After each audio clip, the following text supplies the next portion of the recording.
Summertime and the living is easy. Yeah, it's not summer officially, but it's warm. We're hitting in the 80s here in Denver. I'm gonna continue here with my little video book, audio book with video, you might call it, called Best Things Come in Small Packages. Today I'm going to talk about my discovery of girls. Started, I believe, around the second grade. Yeah, in second grade I was already looking at girls with some interest. You know, just had the eyes for different ones. Debbie Gray was the first one that I really liked, a redhead, flaming red hair, a little plump but cute, and freckles. And never had made any inroads with her ever. She went to my church too. Her father was a postman, letter carrier, but no, she never ever really talked to me. This was just a girl from afar I had a crush on. I thought she was so cute. I wanted her in my fantasy to be my girlfriend, but it never happened. But then as the years rolled along, there was another short little girl, perfect size for me, everybody said, and very cute, named Judy Teague. And her father was a jeweler that worked in the same shopping center as my dad. He was manager of the F.W. Woolworth store. And her father was a jeweler, Teague Jewelers, his own store. And so she and I, you know, I thought she was cute and she was kind of fun and kind of sparkly, but I don't know. You know, I guess she was all right. As to have a girlfriend, she was my girlfriend then, but I don't know what that meant back then, having a girlfriend. We didn't really do anything together. People just thought we looked good together. We would make a nice couple. But so then I remember, fast forward here a little bit to the fourth grade. There was a particular girl who was really cute and really foxy in a way for a fourth grader. And this would have been in whatever it was, 62 maybe. No, not even that. Yeah, around there. She was just, you know, I thought she was adorable. And so one day I called her on the phone. I had gone outside, and I remember the grass had just been cut, and it had that strong smell of fresh cut grass. I had the windows open. Of course, we had no air conditioning there. It was hot in the summer. And I was sitting there in my underwear. I just got out of the bathtub or something and cooling down. So I'm laying back talking on the phone. I called her up and just saying, hey, how's it going? You know, and I don't know what we were talking about, probably nothing. And my mother walked in and saw me sitting back out there talking on the phone. Said, who are you talking to? I said, oh, nobody, just a friend. And she said, well, get some clothes on or something like that and stop doing that. So I said, oh, okay. So I hang up, and that was my first phone call to a girl. And of course I would have many more after that years later. But Judy and I were supposed to be boyfriend, girlfriend, like I say, but that didn't really amount to much. And that went on straight forward until the sixth grade. And there I have a memory of a girl named Gail Backle. And Gail was kind of a nerdy girl, not bad looking or anything, but not super beautiful, just attractive, I guess. She wore funny looking glasses, and she liked to do little puzzles, particularly little mazes, little worm-like mazes, or squared off type rectangular mazes, where you would have to find your way to the center of the maze. And there would be all these different outlets you would go through, and some would work and some wouldn't. Of course, there's only one right way. I was fascinated by this, so I started making mazes too. I was pretty good at it. And we would make mazes for each other and give to the other one to try out.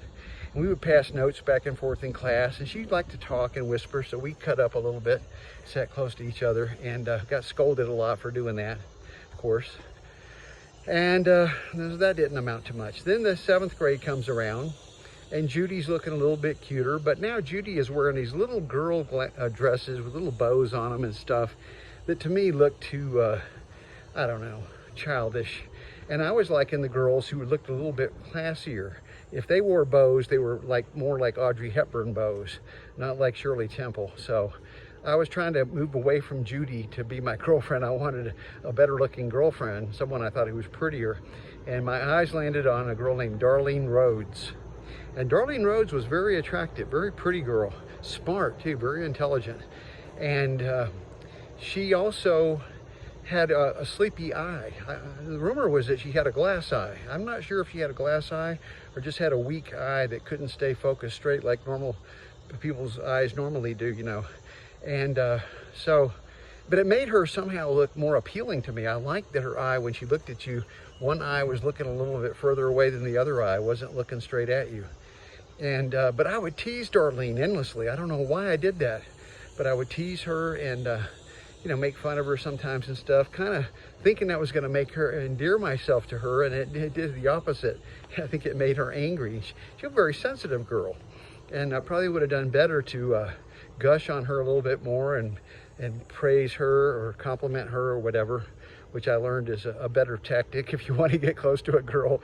I learned that years later, than to tease them. So that didn't work out so great. And then 8th grade comes around, and I'm starting to go to a few little parties then, dance parties. And one of my favorite dances was the slow dance, because you got to dance with the girl, and we didn't just hold a hand and your arm around them like they do formally with a foxtrot or waltz or something. We were basically hugging, body against body, pee-pee against pee-pee, snug, close. Or you know, I could smell her little perfume or whatever, and I would get a little mini boner back then. And I don't know if the girl could feel it or not, but I was sure trying hard to make her feel it, pressing in as hard as I could on her body. And by then, some of the girls had breasts, and I could definitely feel the difference with the breast pressed against my chest, and I liked that a lot. And I like to be the DJ at parties too. Sometimes I'd put on 45 records. We played singles, they call them.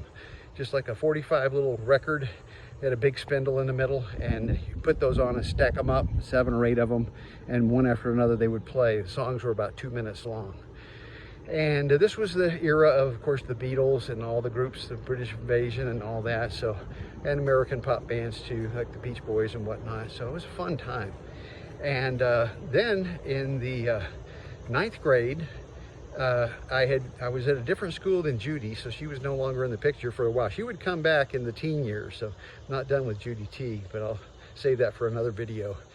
But I had a girlfriend named Debbie Paramore, and Debbie Paramore was a quite cute little girl, not really that pretty, but she was okay. She was a little bit chunky, but she was really kind of cool and hip, and I just liked her personality, and she had a nice butt. She dressed really sharp too, and I was pretty much a novice. I hadn't kissed or anything by that time still. And I went to a party one night, and she was there, and she was making out with this other guy in his lap. And I couldn't believe it. I thought, oh my God, the rumor was she's a slut. I didn't know what a slut was then, but I thought, do I want her to be my girlfriend? But I kind of did. So I still kind of wrote notes to her and everything, and hung out with her and walked around with her. But I still hadn't kissed a girl. And then I was a star in the musical in our school, and it kind of happened by luck. Wasn't that good a singer, but they cast me as the lead singer in a play called The Singing Freshman.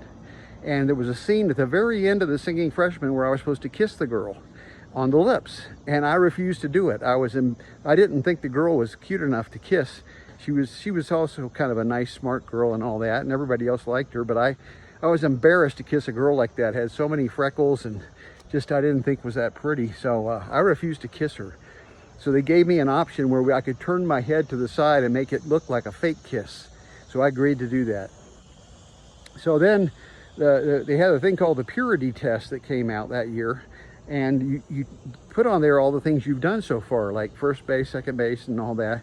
You done any heavy petting? Have you gone all the way? Have you cunnilingus? You know, they had all that on there. I didn't know what most of the words meant. And so I took the purity test the first time, and I came out pure as a white snow. I hadn't done anything. I hadn't even kissed a girl yet on the lips. And but then I went on a vacation, and when I came back, I decided I would tell everybody I had met a girl and had done a lot of stuff. So I took the purity test again, and then I said I did everything on there, and they all laughed at me. They said, Patterson, we know you didn't do that. That's ridiculous. And so at the end of that school play, as I say, I was supposed to kiss the girl. Everybody in the audience could see I didn't kiss her, and they laughed at me afterwards. After I got all my congratulations for being the star of the play, they said, how come you didn't kiss the girl at the end? It looked stupid. And I said, well, because I never kissed a girl before. And I still hadn't. And it took all the way to the 10th grade until I met Ellen Bowen, and she was a cute gal. And we were out one night at a football game and riding back on the bus together, and everybody was celebrating our victory, I think. I'm not sure. But Ellen and I got cozy, and I'm sitting there, and we're talking, and I got my arm around her, and we're talking kind of romantically, and I'm saying, are your eyes blue? Of course, she had very blue eyes. I said, I can't see. Are they blue? And she pulls me, my lips toward hers, and she kisses me. And we made out for a few minutes, and that was my first kiss. And I'll never forget Ellen Bowen for bestowing that upon me.